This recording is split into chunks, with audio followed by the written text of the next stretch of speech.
Good morning guys and once again welcome back to the new video. उम्मीद है आप लोग जहां भी होंगे सुरक्षित होंगे। तो सबसे पहले इस वीडियो में बात करेंगे एक लेटेस्ट अपडेट के बारे में। उसके बाद बात करेंगे माल्टा का जो इंटरव्यू आता है वर्क वीजा वालों का, उनसे क्या क्या क्वेश्चन पूछे जा सकते हैं। ये जो वीडियो मैं बना रहा हूँ ये बहुत सारे लोगों के एक्सपीरियंस के बेस पर मैं वीडियो बना रहा हूँ, क्योंकि रिसेंटली बहुत सारे लोगों ने जो इंटरव्यू है वो अपना दिया है एम्बेसी को। तो उनसे मैंने उनके क्वेश्चन जाने थे कि आप लोगों से क्वेश्चन क्या क्या पूछे गए थे, तो वो सभी क्वेश्चन उन्होंने मुझे बताए। तो उनका जो एक कंक्लूजन निकलता है उन सभी क्वेश्चन को मैंने इस वीडियो में कवर किया है। कम से कम 17 से 18 क्वेश्चन ऐसे हैं जो माल्टा की एम्बेसी ने पूछे हैं लोगों से। तो आप लोग इस वीडियो को एंड तक जरूर देखना। और जिन लोगों को भी अपनी फाइल प्रिपरेशन करवानी हो या फिर अपना सीवी और कवर लेटर बनवाना हो माल्टा के लिए या फिर किसी और शेंगन कंट्री के लिए, तो आप मुझे डायरेक्ट इंस्टाग्राम पर कॉन्टैक्ट कर सकते हो। इंस्टाग्राम का लिंक मैंने डिस्क्रिप्शन में डाल रखा है। तो चलिए शुरुआत करते हैं आज की वीडियो की। तो सबसे पहले बात करते हैं लेटेस्ट अपडेट के बारे में। लेटेस्ट अपडेट ये है कि चंडीगढ़ वीएफएस में कुछ लोगों ने अपनी सबमिशन कराई थी स्टूडेंट वीजा की। वीएफएस ने बायोमेट्रिक लेने से मना कर दिया। अब रीजन क्या दिया उन्होंने बायोमेट्रिक ना लेने का? उन्होंने बोला है कि रूल चेंज कर दिए गए हैं, अब हम बायोमेट्रिक नहीं लेते, हम सिर्फ फोटो लेते हैं।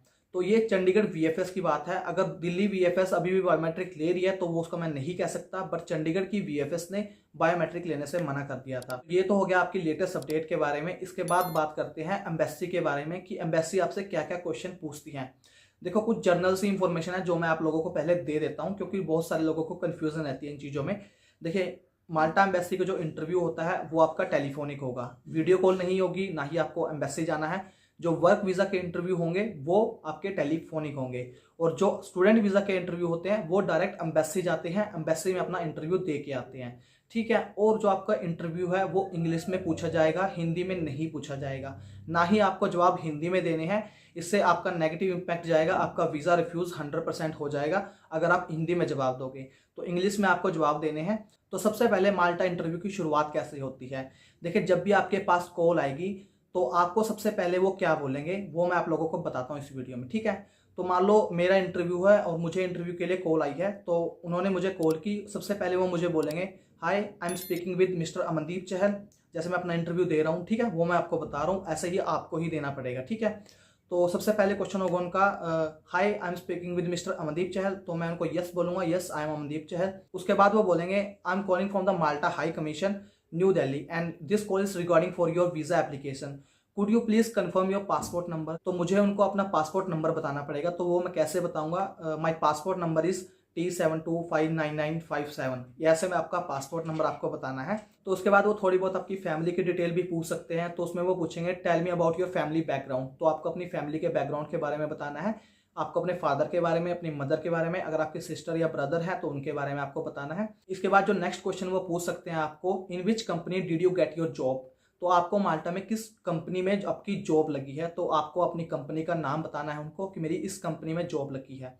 उसी से वो पूछ सकते हैं, what's your position in this company. तो आपकी जो पोजीशन है, वो जॉब है, वो किस रिलेटेड है, किस फील्ड में आप जा रहे हो, तो वो आपको उनको बताना पड़ेगा। देखो, आंसर मैं नहीं बताऊंगा इंग्लिश में, क्योंकि आप फिर रट्टाफिकेशन जो लोग करते हैं वो आप करना स्टार्ट कर दोगे। तो आप अपने तरीके से बताना कि आपकी पोजीशन वहां पर क्या थी। ठीक है। आपसे रिलेटेड वो एक और क्वेश्चन पूछ सकते हैं, हाउ ओल्ड आर यू। आप कितने साल के हो, तो आप उनको आंसर दे सकते हो, I am 24 year, I am 25 year, जो भी आपकी एज है वो आप उनको बताना। ठीक है। तो इसके बाद जो नेक्स्ट क्वेश्चन वो पूछ सकते हैं, what work did you do in your country. आप अपनी कंट्री में क्या काम करते थे, किस पोजीशन पे आप काम करते थे, तो वो भी आपसे पूछ सकते हैं। आपको अपने एक्सपीरियंस के बारे में 100% पता होना चाहिए कि आप किस कंपनी में काम करते थे, कितनी आप सैलरी देते थे, आपके जो एम्प्लॉयर थे उनका नाम क्या था, और आपकी कंपनी कहाँ पर लोकेटेड है। ये सब अपनी कंपनी के बारे में आपको पता होना चाहिए। तो ये सब होगा। ठीक। तो इसके बाद आपकी जो रिसेंटली कंपनी थी उसकी ड्यूटीज़ भी पूछ सकते हैं आपको कि आपकी वहाँ पर ड्यूटीज़ क्या क्या थी, तो वो आप ड्यूटीज़ आपको पता होनी चाहिए। तो वो पूछेंगे कैसे, what was your duties in your last job. आपकी जो लास्ट जॉब थी उसमें आपकी ड्यूटीज़ क्या क्या थी, तो वो आपको बतानी पड़ेगी। और आपको सभी क्वेश्चनों के आंसर देने हैं, कोई भी आंसर आपको मिस नहीं करना है। इसके बाद जो नेक्स्ट क्वेश्चन उनसे पूछ सकते हैं, why did you apply visa visas. तो आप हमने हमारे साथ वीज़ा अप्लाई क्यों किया है, तो I applied for employment visa. आपको वर्क वीज़ा नहीं बोलना है, आपको बोलना है I applied for employment visa. ये आपका आंसर होना चाहिए। ठीक है। इसके बाद जो नेक्स्ट क्वेश्चन ये पूछते हैं, how did you find this job in Malta. आपको माल्टा में जॉब कैसे मिली है।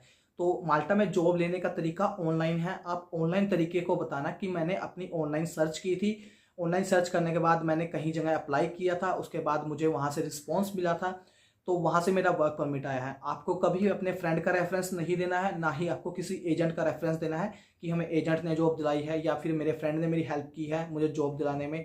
ये सब आपको नहीं बताना है उनको। आपको बोलना है कि मैंने बहुत सारी कंपनियों में अप्लाई किया था माल्टा में, कुछ कंपनियों से मुझे रिस्पॉन्स मिला था, तो ये कंपनी मैंने चूज़ की है। ये सब आप बता सकते हो, किसी फ्रेंड का या एजेंट का रेफरेंस आप मत देना, ठीक है। जो नेक्स्ट क्वेश्चन वो पूछते हैं, व्हाई यू चूज माल्टा, तो आपने माल्टा क्यों चूज़ किया, तो आप मेनली इसमें यही आंसर दे सकते हो कि माल्टा मैंने इसलिए चूज़ किया क्योंकि वहाँ का लाइफस्टाइल अच्छा है, इंग्लिश स्पीकिंग कंट्री है, तो लोकल से कम्युनिकेट करने में ईजी होगा, और जो वहाँ की सैलरी है वो अच्छी है। ये सब चीज़ें आप बता सकते हो कि आपने माल्टा क्यों चूज़ किया। तो इसके बाद माल्टा से रिगार्डिंग भी कुछ क्वेश्चन वो पूछते हैं। तो क्वेश्चन क्या क्या पूछते हैं कि वेयर इज माल्टा लोकेटेड, कि माल्टा कहाँ पर लोकेटेड है। तो आपको बताना है कि Malta is located in the centre of Mediterranean sea and it's a southern European island country, क्योंकि ये साउदर्न इलाके में पड़ती है। इसको रिलेटेड मैं आपको एक चीज़ बताता हूँ कि कुछ दिन पहले कुछ लोगों के इंटरव्यू हुए थे, तो उन्होंने इनसे यही बात पूछी थी कि वेयर इज माल्टा लोकेटेड, तो उन्होंने साउदर्न की जगह नॉर्दर्न पार्ट बोला, क्योंकि नॉर्थ में नहीं है, वो साउथ में है। तो आप लोग भी इस बात का ध्यान रखना कि माल्टा है वो साउथ में लोकेटेड है और नियर द इटली, ठीक है। तो आप ये आंसर दे सकते हो उनको। उसके बाद जो कैपिटल की है वो भी पूछ सकते हैं कि आप माल्टा की जो कैपिटल है वो क्या है, what is the capital name of Malta, तो Valletta is the capital of Malta. ये आप सिंपल सा आंसर देना, बिल्कुल पॉइंट टू पॉइंट आंसर, ज़्यादा आपको इधर उधर घुमाने की जरूरत नहीं है, सिर्फ पॉइंट टू पॉइंट आंसर आप दो, ठीक है। इसके बाद जो नेक्स्ट क्वेश्चन है वो मोस्टली हर एक पर्सन से पूछा गया है।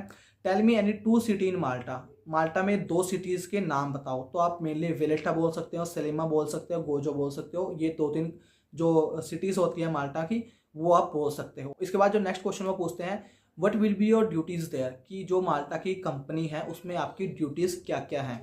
तो वो आपको पता होनी चाहिए कि आप किस जॉब के लिए जा रहे हो और जो आपकी ड्यूटीज़ हैं वहाँ पर वो क्या क्या है। देखो, जो मैं क्वेश्चन आपको बता रहा हूँ ये एक निचोड़ है उन सभी क्वेश्चन का जो अब तक पूछे गए हैं।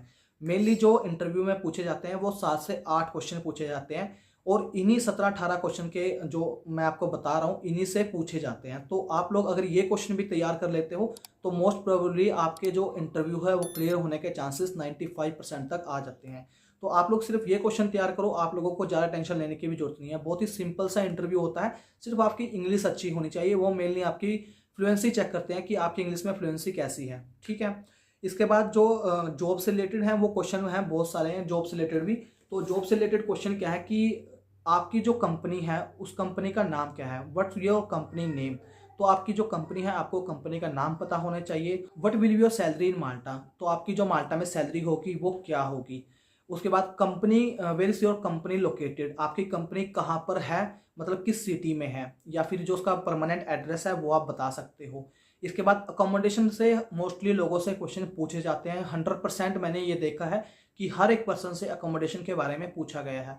तो व्हाट्स योर अकोमोडेशन एड्रेस, तो आप लोगों को इसका आंसर देना है माई अकोमोडेशन एड्रेस। जो भी आपका एड्रेस होगा वो आपको बताना ही पड़ेगा। ये क्वेश्चन मतलब 100% लोगों ने मुझे इसका बारे में बोला है कि ये क्वेश्चन तो हमसे पूछा ही गया है। तो आप लोगों को अकोमोडेशन एड्रेस, कंपनी का नेम, कंपनीज की ड्यूटीज़ और कंपनी की सैलरी, एम्प्लॉयर का नाम, ये सब चीज़ें पता होनी जरूरी हैं, ठीक है। अगर आप अपने वर्क परमिट को बड़े ध्यान से पढ़ते हो, एक एक लाइन को पढ़ते हो, तो 99% चांस है कि आप इंटरव्यू क्लियर कर जाओगे। अगर आप अपने वर्क परमिट को ही नहीं पढ़ोगे तो फिर बहुत कम चांसेस है, बट आप इन क्वेश्चन को करोगे तब भी मतलब 95% चांस तक आप क्लियर कर सकते हो, ठीक है। तो इसके बाद जो आपकी ट्रैवल इंश्योरेंस है उसके रिलेटेड भी क्वेश्चन पूछ सकते हैं। क्वेश्चन क्या पूछेंगे, which company travel insurance have you submitted, तो आपने जो ट्रैवल इंश्योरेंस दिया है वो किस कंपनी का है। तो जो भी आपकी कंपनी होगी ट्रैवल इंश्योरेंस, उस कंपनी का नाम आपको बताना है। तो आप ये तैयार कर सकते हो, जैसे सिंपल बोल सकते हो I submitted ICICI Lombard general insurance, तो आप सिंपल सा आंसर उनको दो, ठीक है।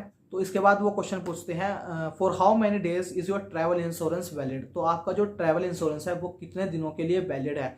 मोस्टली अभी के टाइम में जो डिटेल्स आ रही हैं वो 120 डेज़ की आ रही हैं कि आप 120 डेज़ का ट्रैवल इंश्योरेंस करा के चलो। तो आप जो भी आपका ट्रैवल इंश्योरेंस का टाइम पीरियड है वो आप लोगों को पता होना चाहिए कि मेरा ट्रैवल इंश्योरेंस इतने दिन तक वैलिड है। तो ये सारे क्वेश्चन हैं जो वो पूछ सकते हैं आप लोगों को। ये 17 से 18 क्वेश्चन बनते हैं। बाकी मैं इनकी एक PDF बनाने की सोच रहा हूँ कि एक PDF में इनको कन्वर्ट करके आप लोगों को प्रोवाइड किए जाए। तो इंस्टाग्राम पर आप मुझसे कनेक्ट रहना, क्योंकि इंस्टाग्राम पर मैं ये आपकी जो PDF है मैं आपको शेयर कर दूंगा। अभी मैं नहीं बनाई है, मैंने 1-2 दिन लगेंगे मुझे बनाने में, तो मैं ये PDF है जो वो बनाकर आपको दे दूंगा, ठीक है, तो ये सारे क्वेश्चन है, 17 से 18 क्वेश्चन है। बहुत ही सिंपल सा इंटरव्यू होता है, कोई हार्ड इंटरव्यू नहीं होता। 7 से 8 क्वेश्चन पूछे जाते हैं, 5 से 7 मिनट में वो 7 से 8 क्वेश्चन पूछे जाते हैं। वो आप लोगों को बताने हैं, सभी के जवाब आपको इंग्लिश में देने हैं। मैंने आप लोगों को सिर्फ समझाने के लिए हिंदी में बताया है, अदरवाइज मुझे पूरी वीडियो ये इंग्लिश में बना सकता हूँ मैं। अगर आप चाहते हो कि मैं इंग्लिश में बनाऊँ तो आप मुझे कमेंट सेक्शन में एक बार बता देना कि आप इंग्लिश में लेके आओ पूरी वीडियो ये, तो मैं इंग्लिश में भी बता दूंगा, ऐसी कोई दिक्कत वाली बात नहीं है। बट अगर आप इन क्वेश्चन को तैयार करते हो तो 99% चांस है कि आप अपना इंटरव्यू क्लियर कर जाओगे। ठीक है, तो ये थी आज की वीडियो। उम्मीद है आप लोगों को वीडियो इन्फॉर्मेटिव लगी होगी। जिन लोगों को भी अपनी सीवियर कवर लेटर बनवानी हो और जिन लोगों को अपना माल्टा के लिए अपनी फाइल प्रिपरेशन करवानी है, तो आप मुझे डायरेक्ट इंस्टाग्राम पर कॉन्टैक्ट कर सकते हो। इंस्टाग्राम का लिंक मैंने डिस्क्रिप्शन में डाल रखा है। तो उम्मीद है वीडियो इन्फॉर्मेटिव लगी होगी। अगर आपको वीडियो पसंद आई हो तो वीडियो को लाइक कर दीजिए, साथ में कर लीजिए चैनल को सब्सक्राइब। मैं मिलता हूँ नेक्स्ट वीडियो में, तब तक के लिए जय हिंद, जय भारत।